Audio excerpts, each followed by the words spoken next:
Ngayon ay isa namang panibagong araw para sa ating talakayan. Handa na ba kayo? Araw-araw tayong gumagamit ng mga salita at pangungusap. Ginagamit natin ito sa ating pakikipagsalamuha sa ating mga kaibigan, pamilya at mga kamag-aral. Ang paggamit ng mga salita ay kinakailangan ng struktura upang maunawaan tayo ng ating mga kausap. Kaya, halina't makisabay sa panibagong talakayan para sa isang panibagong pagkat tayo pumunta sa ating talakayan, kailangan muna natin paalamin kung ano ang ating mga panuntunan. Habang kayo ay nasa aking klase, kailangan isulat ninyo sa inyong mga papel ang mga importanteng detalye o impormasyon sa ating talakayan. Pangalawa, makinig at unawaing mabuti ang ating diskusyon. Ngayon, alam niyo na kung ano ang ating mga panuntunan. Yan ang dapat nating sundin habang kayo ay nasa aking klase. Bago tayo pumunta sa ating totoong talakayan, kailangan muna natin magawa ng isang gawain o ang ating paganyak upang mabigyan kayo ng ideya kung ano talaga ang paksa ng ating tatalakay ngayong hapon. Kung tayo tutungo sa ating formal na talakayan, ay magkakaroon muna tayo ng isang aktibidad. Ang aktibidad na ito ay tinatawag na Ano Sila? Ang mga panuto sa aktibidad na ito ay ako na inyong guro ay magbigay ng mga pangalan ng tao, bagay, pook, hayop, gawa o pangyayari na siyang tukuyin ng mga mag-aaral. Sabihin ko ang salita ba ay tumutukoy sa tao, bagay, pook, hayop, gawa o pangyayari. Unang salita, Tagum City. Tama! Ang Tagum City ay isang halimbawa ng pook. Pangalawa, baboy. Napakagaling! Ang baboy ay isang halimbawa ng hayop. Pangatlo, pagdalaw. Ang pagdalaw ay isang salita halimbawa ng pangyayari. Pang-apat, lapis. Napakahusay!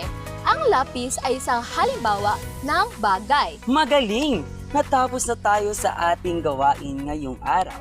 Pero bagong lahat ay atin munang babasahin ang mga layunin.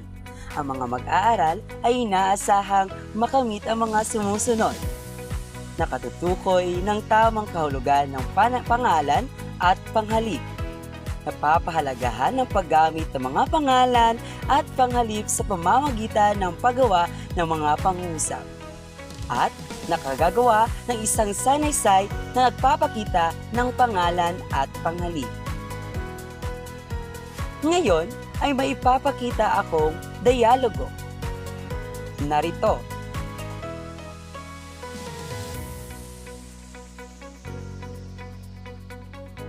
Ang mga salitang may salungguhit ay tinatawag na panghalip. Ito ang pamalit o panghalili sa mga pangalan ng tao, bagay, hayop, pook, gawa o pangyayari gaya ng ako, siya, tayo, kami, atin, ninyo, mo, kanya, ikaw, at iba pa. Yun, alam nyo na kung ano ang panghalip. Pumunta naman tayo sa kung ano ang kahulugan ng pangalan. Ang pangalan ay ito ay tumutukoy sa ngalan ng tao, bagay, hayop, pook, gawa o pangyayari. Ang pangalan ay may dalawang uri. Una ay pambalana. Pangalawa ay pantangi. Ano nga ba ang pambalana? Ang pambalana ay tumutukoy sa pangkalahatan o karaniwang ng ngalan ng tao, bagay, hayop, pook o pangyayari. Alam nyo na ano ang panghalip. Pumunta naman tayo sa bagay, ano ang lapis, kahulugan ng hayop, pangalan, ahas. Ang pangalan ay ito ay tumutukoy sa pangyayari, tao, pesta, bagay.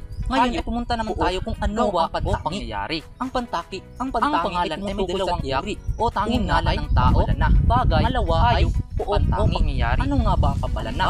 Ang pambalana ay tumutukoy sa pangkalahatan o karaniwang bagay ng ngalan ng tao, hayop, bagay, hayop, o Universidad ng Pilipinas, pangyayari, Sinulog Festival. Ngayon ay tapos na tayo sa pagtatalakay. Pupunta na tayo sa aplikasyon o paglalapat. Dito ay kayo ay bumuo ng isang maikling sanaysay na binubuo ng 3 hanggang 5 pangungusap gamit ang mga bagay at mga taong nakikita sa inyong paligid. Gamitin ang salitang ako, siya, tayo, ikaw, at ang mga salitang inyong natutunan sa ating diskusyon upang ipakita ang wastong paggamit ng mga panghalip panao. Siguraduhin makikita rin sa sanaysay ang paggamit ng mga pangalan, halimbawa nito ang lugar, tao, bagay at iba pa. Iayos ang mga pangyayari sa lohikal na pagkakasunod-sunod. At ngayon, tapos na tayo sa ating aktibidad, balikan natin ang ating talakayan. Ano nga ba ang panghalip at pangalan? Tama! Ang panghalip ay pamalit o panghalili sa mga pangalan ng tao, bagay, hayop, puok, gawa o pangyayari. Ang pangalan naman ay tumutukoy sa ngalan ng tao, bagay, hayop, puok, gawa o pangyayari mismo. Ngayon natapos na tayo sa ating talakayan at sa ating aplikasyon, susubukin natin ulit ang inyong mga natutunan. Gamit ang aktibidad na may pangalan na o pinamagatan na, ihanay mo ako. Sa aktibidad na ito ay tutukuyin nyo ang mga salita at ihahanay sa dalawa, sa hanay panghalip at sa hanay pangalan. Para sa unang salita, Teacher Irish. Saan kaya ito naaangkop? Tama, dahil ang Teacher Irish ay nakabilang sa pangalan. Pangalawa, telepono. Tama, dahil ang telepono ay kasama rin sa hanay pangalan. Ang pangatlong salita naman ay ikaw.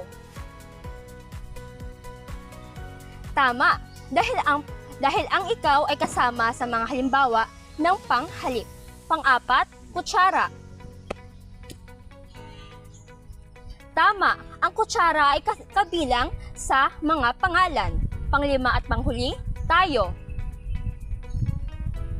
Tama, dahil ang tayo ay kasama sa panghalip. Tapos na tayo sa ating talakayan at tuluyang nasubok ang inyong mga natutunan, magbibigay ako ng isang takdang aralin na iwawaso natin sa ating susunod na talakayan.